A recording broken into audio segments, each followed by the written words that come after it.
Bonjour, je m'appelle Corentin, je suis stagiaire à la Chambre d'agriculture d'Alsace et aujourd'hui j'aimerais comprendre comment vous, les Alsaciens, vous achetez et consommez des produits alimentaires et plus particulièrement des produits fermiers.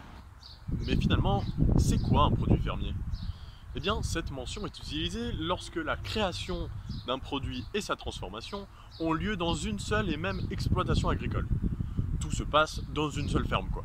Et donc, le producteur va contrôler sa production du début, lorsqu'il élève ses animaux ou cultive ses légumes, jusqu'à la fin, lors de la vente du produit. Il est donc en capacité de vous redonner la traçabilité entière de son produit, ce qui n'est généralement pas le cas pour la plupart des aliments qu'on achète. Attention, il ne faut pas confondre les concepts fermier et local. Un produit peut très bien être fermier et non local. Par exemple, vous pouvez très bien acheter des huîtres fermières en Alsace, produites entièrement dans une ferme ostréicole de Bretagne. Inversement, un produit local peut ne pas être fermier. C'est le cas de la bière, produite près de chez nous, mais pas dans une ferme. On dit alors qu'elle est artisanale. D'accord, mais nous, consommateurs, comment on fait pour reconnaître un produit fermier? Eh bien, c'est là que ça se complique un peu, il faut avoir l'œil quand le producteur n'est pas à côté. Tenez, là par exemple, vous avez deux très beaux poulets d'origine France. Mais seulement le poulet de gauche est un poulet fermier, car il possède la mention poulet fermier en gros sur son emballage. Jusque-là, vous me direz, rien de bien compliqué, on peut faire confiance à l'étiquette. Cependant, il existe quelques nuances qui peuvent parfois être trompeuses.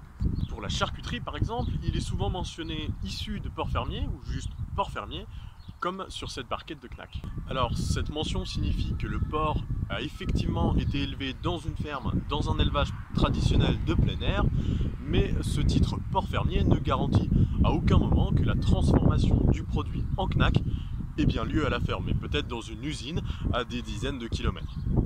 Alors, pour ce type de produit, pas de secret, il faudrait que le nom du produit transformé soit suivi de la mention fermier ou fermière, ce qui donnerait Knack fermière, et ça, c'est plutôt rare.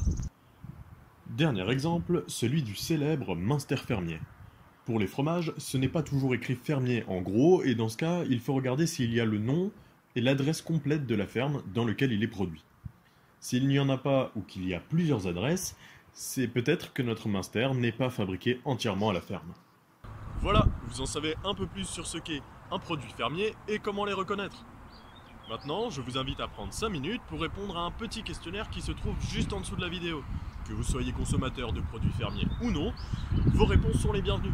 Vous aurez alors la possibilité de participer à un tirage au sort pour tenter de gagner un bon d'achat de produits fermiers du réseau Bienvenue à la ferme.